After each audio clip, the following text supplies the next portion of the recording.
The need for certainty is the greatest weakness that humans have. It's almost like a disease. And it's preventing you from seeing the true reality of the phenomenon around you. And it's a deadly factor in any kind of creative venture. To me, he's one of the great living philosophers of our time. Someone whose work you should absolutely be familiar with. In fact, no one has taught me more about applying Stoic wisdom to your actual life. His works have changed the lives of athletes and musicians and world leaders, and he directly changed my life. I'm talking about the great Robert Greene. I think one of the greatest, most brilliant minds of our time is Robert Greene. 48 Laws of Power, Art of Seduction, Mastery, Laws of Human Nature, The Daily Laws. I'm Ryan Holiday. The Daily Stoic wouldn't exist without Robert Greene. The books that I've written wouldn't have existed without Robert Greene. The places that I've talked, the work that I've done wouldn't exist without Robert Greene. Robert himself once showed me his copy of Marcus Aurelius, which had tons of little notes in the corner. So he's been a practitioner of Stoic philosophy for many years. And in today's episode, I want to give you some more Stoic wisdom from the one and only Robert Greene. I was thinking the most Stoic law of power is always say less than necessary, because of the discipline and the self-control, and then also the indifference to what other people say or think. Like, so always saying less than necessary, not needing to prove someone else wrong, not needing to explain yourself, just sort of being contained with who you are and not worrying about anything else. Yeah, that's part of it. Yeah, it feels like actually like almost all the laws of power are in some way rooted in some kind of self-discipline. Yeah. And the idea that, I think there's Seneca, he said, no one is fit to rule who is not first master of themselves. Yeah. Like you first have to have power over you, right, for you to be able to play the game of power in some way. Right. There's this Seneca, I think he was talking about Marius, the Roman general. He said, Marius commanded armies, but ambition commanded Marius. So like if you're not ultimately in command of yourself, your power over others or over the world won't last very long. You know, your ability to make the right decisions depends on knowing the situation kind of in a John Boyd sort of sense. And when you have power and it accumulates and time goes by, you start isolating yourself from that kind of OODA loop type situation. And you start listening to what other people are saying about you. You start getting you become more inside your own little tower. And you have less access to the world and to information. And your decisions start to become delusional, which I think is what's happening. Yeah, I think in the 33 Strategies of War, you talk about how you have to take to reality like a spider in its web. And the longer you are powerful or important, or people are telling you you're amazing, the harder it is to keep your grasp on reality, because you don't know what's real, because people are deceiving you and you're deceiving yourself.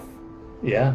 So you and I are going to be doing 2 talks in September. Are we? Really? Yes, hopefully. One here in Los Angeles and one in Seattle. Yeah, very exciting. It's funny, when we were trying to think of I think you and I were thinking it much more of a discussion, and they were thinking, well, what are you going to tell people? But I think actually, if you think about things more as a discussion, you learn more. Yeah. I like to keep things a little bit open-ended. And I've noticed myself that the times I think I understand that I had the most control, I've written everything out and organized it, I do the worst jobs. But if I kind of keep my mind open in the moment, we had a good time when we did that in Los Angeles before. We did one here, the LA Live Talks, I think. We didn't prepare for that. No, we didn't. Not that we're not going to prepare or that we're just winging it. It'll be September 19th in LA, and then it'll be September 21st in Seattle. Yeah. And I think we're talking power, mastery, strategy, philosophy, all of ego. Yes, all under the bucket of life, how to get better at life.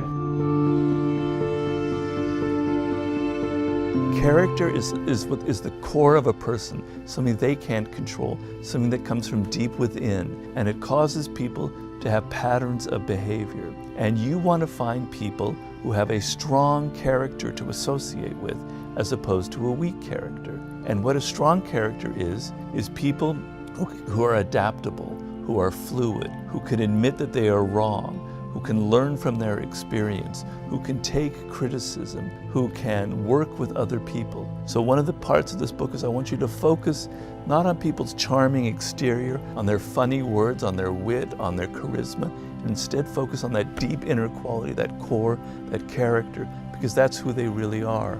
Your character is creating what happens to you in life. There's the famous quote of the ancient Greek philosopher Heraclitus, "Character is fate." People only have the sense of pleasure, particularly now, that it has to be immediate, that they have to get quick gratification, they need quick hits. But I'm trying to say, to take those 3 years and to write a book like Ryan does gives you a much deeper thrill, a much more important sense of pleasure, what I would call fulfillment, than just having that empty, I'm suddenly the CEO of a company and I'm famous and I'm on Instagram. It's so empty, it doesn't lead anything. It's just going to make you more depressed in the end. But the sense that you've actually built something yourself leads to the deepest pleasure that a human can have. I'm sorry to say that the sense of accomplishment of creating something from nothing, from building something, is to me the highest pleasure that a human can have, because we are animals that are born to make things. The number one commodity that you want that's going to make you a master is creativity. If you're a creative thinker, I don't care if you're working at Subway or wherever, you're going to end up at a great place. The only people that ever get to that point who are the true masters, who we know, and it doesn't mean you have to reach the Steve Jobs level, there are a lot of mini Steve Jobs out there, is by being yourself. If there are 50 other people like you out in the world, why you? Somebody else can do what you do, and so you're never going to be great, you're never going to be brilliant. But if there's only one you, if you have a skill, a knowledge base, you've learned 3 different fields and you're combining them, and there's nobody else like you, then you've written your own ticket to power and success, because you're unreplaceable. But so people have this wrong impression about Stoicism, which came back to sort of something we were talking about yesterday, where they kind of accuse you sometimes of not being Stoic, or it's a struggle. Yeah, sure. Even for Marcus Aurelius, it was a continual struggle. Even for Epictetus, it was a continual struggle. It's not like you're suddenly a Stoic, you got a diploma. You know, you're continually struggling with your human nature. And if it wasn't a struggle, would it be that admirable? Like if you were just born that way, or if it was you read this book and then you magically become this way, how impressive would that be? It's like we love the Tom Brady's of the world, or the whatever, because they shouldn't be able to do what they're doing, because they were a 6th-round draft pick, because they're not, Drew Brees isn't tall enough. It's that they're doing it in spite of everything that makes it impressive or admirable. Right. So it's the resistance that kind of makes you stronger. Like sometimes I wish, damn it, why couldn't I have been born in like the 19th century or in ancient Athens? You know, there's some things about the 2020 that I just don't like, you know? I would have been so much happier, but then I have so much to resist against that it almost is almost like a form of pleasure, that I have to like struggle even harder to focus on reading. And reading a book now, reading Nietzsche or reading Marcus Aurelius, is triple the pleasure when you live in a world that's so antithetical to it, right? Yeah, I wrote once that the need for certainty is the greatest weakness that humans have. It's almost like a disease. And it's because the world itself is mysterious, it's complicated. You know, just dealing with people. A person is like another world, is like an alien. They have their own thoughts. You're never going to understand their emotions completely. They're a total mystery to you, right?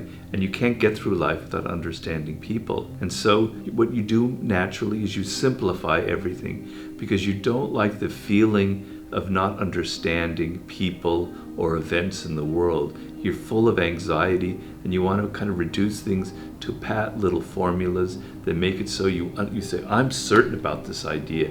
I know what's going to happen tomorrow. I know what my wife or my spouse or my children are thinking, etc. Right? And so it's like a defense mechanism, and it's preventing you from seeing the true reality, the mystery, the complex nature of a phenomenon around you. And it's a deadly, deadly, deadly factor in any kind of creative venture Because the creative spirit, this is what John Keats called negative capability, is to be able to postpone that need for certainty and say, I can entertain two ideas that might be contradicting each other at the same time, but I'm okay with that. I don't need the answer. My mind is open and I'm exploring ideas, and maybe I'll settle upon an answer eventually, but for the moment, I'm open to the mystery. And that's the source of creativity. So having this certainty is a mental disease that blocks you from any kind of creative thinking. Do you believe that through your own effort, through education, through consciousness, through thinking, through reflecting, you can improve yourself? Do you fundamentally, deep down inside, right in the center of your gut, do you believe that? Because some people will say, yeah, I do, but they don't really believe it. They think inside that it's luck, it's circumstances. People who believe in crutches, they don't think that it comes from somewhere inside. I think you can make a division there and there. Do you really in your gut believe that through your own efforts, no matter what happens to you, you can, through learning, etc., improve yourself? Personally, I could say that the 48 Laws of Power, I was younger, I was more energetic, and it just spilled out of me, and it has that visceral appeal. And then I would say, but as I got older, I've kind of learned more, and I've kind of made more nuanced arguments. Now that could be me justifying my own aging and decrepitude, and putting a little sauce on it, or there could be some reality to it. As I get older, I come to this idea of continually reminding myself that I don't know. I've been reading a fair amount of Plato lately, and Socrates is spinning through my head a lot. But this idea of you think you know something, but you really don't know at all. Your knowledge of an event or what you think the world is just like the sun hitting the surface. It's very hard to realize that. And so the humility of saying, I don't really know the answer here, and maybe I kind of missed the mark, or I've got to think. I'm constantly going through this as I'm writing now, that idea sounds exciting, but it's not really true, and re-examine it. There's a physicist, John Wheeler, he's like the inventor. His line is, as the island of knowledge grows, so does the shoreline of ignorance. Yeah. And so you're either understanding that you're learning more, or you're understanding that you're bumping into what you don't know. Yeah. And those are simultaneous expansions. Yeah. It's a truth, it's a principle that will stand the test of time. It doesn't matter what happens in the world. It's not like the pandemic is suddenly going to prove Nietzsche was wrong. The idea is things happened in the world. 98% of it's beyond our control. We're constantly dealing with pain. We're all going to die, right? Life involves obstacles, as you titled your book, etc. Yeah. There's no getting around it. Right. So what is the point of kind of complaining or pushing against them? To Nietzsche, that meant you are denying life itself, because life involves adversity and pain. If you embrace the pain, if you embrace the adversity, you are embracing being alive itself. But when I had a stroke, everything that was a pleasure in my life was taken away from me: swimming, hiking, biking, etc. And then I had to find, well, what's the point? This just happened. I have to accept it, right? And I have to find a way of finding lessons from it that are incredibly valuable. So when you have amor fati, when you say everything happens for a purpose and everything contains a potential for me to turn it into some incredibly valuable lesson, it means that you love life itself. A quote from T.S. Eliot is something to the effect that we humans have a little stomach for reality. And basically, we love illusion. We love stories. We love fiction. We don't really like reality. And, we see it very much in our culture. Who do we venerate the most in this culture? We don't venerate philosophers, if there are any more philosophers. We don't venerate, practical people who build things. We venerate movie stars and celebrities, people who manufacture illusion, who are fake to the core. That's what we admire.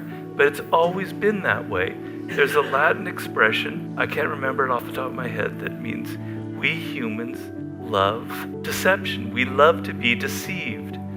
And even as children, what we loved more than anything was to hear a story. So I've incorporated that in my books. I always begin each chapter with a story, kind of lure you into my book. So your stomach for reality isn't natural to you. You don't want to know who you really are. You don't want this mirror held up to you that shows you that you have narcissism and envy and aggression. You want to imagine that you're Marlon Brando, that you're somebody, that you're handsome and beautiful and wonderful. To see that mirrors there, that's who I am.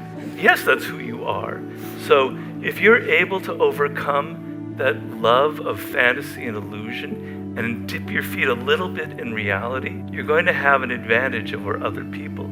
You're going to make better decisions in life. You will be able to know how to peddle illusions and how to peddle deception in order to appeal to people and seduce them. You will have more control the further you dip your feet into the pool of reality.